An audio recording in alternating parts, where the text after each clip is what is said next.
I feel weird standing here speaking instead of these musical bands that I usually perform in this amazing place. So thank you, Batur Breweries, for having us and letting us take the stage of the music.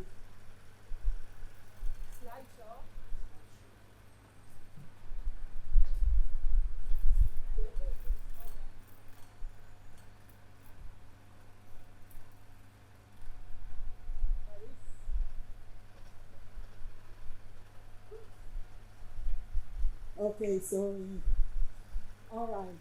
So this is it. This is me, obviously, many years ago. I used to be a scuba diving instructor, and I had the best time of my life. I love diving. I love the ocean, and more than everything, I love the fact that my job is about making sure that people were having fun.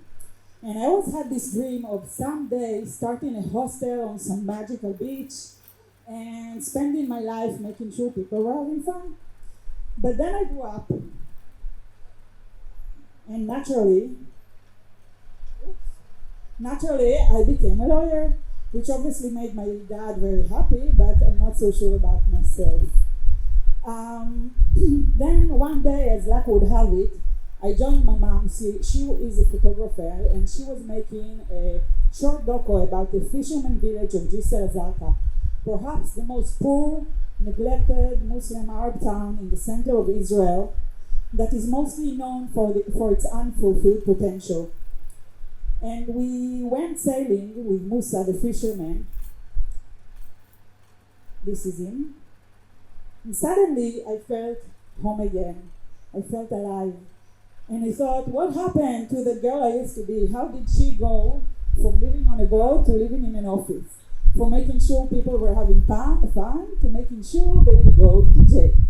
So then I realized, if I'm going to write the story of my life the way I want to tell it, I better start now. And this beach suddenly looked like maybe the beach where I was dreaming of starting a hostel or a guest house. So this insight took me to the heart of the village and its hard reality. Located in the center of Israel, but at the bottom of the socio-economical scale, Jisr Azalka suffered from poverty. The average salary was only 40% of the average salary in Israel. And neglect, only 30% of the students are actually graduating high school. It was a place that no one enters unless your GPS makes a mistake. All the reason why it was completely irrational to start a guest house at a place that no one wants to visit. But what I saw is a beautiful beach, and not only beautiful beach, beautiful people. Oh my God, this clicker. Yeah. Okay, not only beautiful people, beautiful beach, but also beautiful people who would take you on their boat to show you a hidden paradise. Not only this place is worth visiting, these people are worth being visited. And that realization made me think about how much sustainable tourism can make a great impact on these people's life. And I realized following my guts is not being irrational. It's being, me-rational. Yeah. So then I went on to consult with the one man who actually did something like that in Israel before me, Maoz Inon, who is a Jewish guy, and as you know, there's a bit of a conflict in Israel. So this unconventional business partnership between him and Soraya, who is a Muslim lady, they partnered and started the Fauzi Azar Inn in the old city of Nazareth, which was also a city that people were kind of afraid to step into. Few years later, not only this place also flourished and the local economy grew, but also they have now more than 20 guest houses in that exact area. So huge impact. And Maoz introduced me to the ILH community, Israel Hostels Community. It's a community of entrepreneurs, passionate and entrepreneurs who are all sharing the same vision, promoting Israel as a tourist destination, not only for people who are coming to stay in the Hilton and make business, not only for big groups who are going to spend all their money in some big hotel or the convention or the more conservative places, but for the FITs, we call it foreign independent travelers. People who are looking to go to the off the beaten path experiences and go through and find affordable, accessible, exciting experiences with human interaction. And those people are actually interested to find those places where we want them to go and support the local economy. And they come and they stay, they don't spend all their money in one hotel. They go and they stay in a guest house and they want to know their environment around it and the community around it, and they spend their money eating in the local food shops or all kind of local experiences. So we were all a community of small hostel owners who were working together for the same goal. And as a community, we were very powerful. We shared knowledge, we shared our experience, and we created collaborations. We gathered all of those experiences into one guide that made all of those opportunities affordable and accessible to the travelers that were visiting and enjoying these experiences while supporting the local economy. So the power of community. And then being part of this community gave me the final go to start and look for a place in Jisr Azalka. So for 3 months I was knocking on people's door, asking them, hey, would you like to start a hostel with me? And most of the people were like giving me this look of who is this crazy Jewish lady and why does she think that someone would ever want to spend the night in this village? Until I met Ahmad and Haifa Jurban. Ahmad, while growing up in Jisr Azalka, he always had this dream of changing the reality of his village. And he even gave it a try. He started to arrange these tours for Israeli people during the Ramadan holiday, introducing them to the Ramadan traditions. But they had guests during the Ramadan, but during the rest of the year they were still very struggling. So when I knocked on Ahmed's door, he did not give me the look of who is this crazy lady, but a look of finally someone as crazy as me. So then we partnered, each one of us using our own tools. They had this building which needed a little makeover, and we started a crowdfunding campaign. We told people back us with 60 shekel, get a night in the dorms, back us with 200, get a tour and a dinner. Our goal was to raise 60,000 shekel, and we ended up raising 92, 150% of our goal. Right? Whoops. Yes. And while no one could believe it, Jucha's Guest House, until today, I think it's already, 9 years or 10 years, it's been a self-sustainable social business creating a great impact. So we, as I said, we target the audience of people who are actually going to enjoy what we have to offer. Okay, who are not looking for luxury hotel, who can enjoy exactly what Jisr Azalka is. And they can, we were fully booked, we still are most of the time, besides when there's a war in Israel.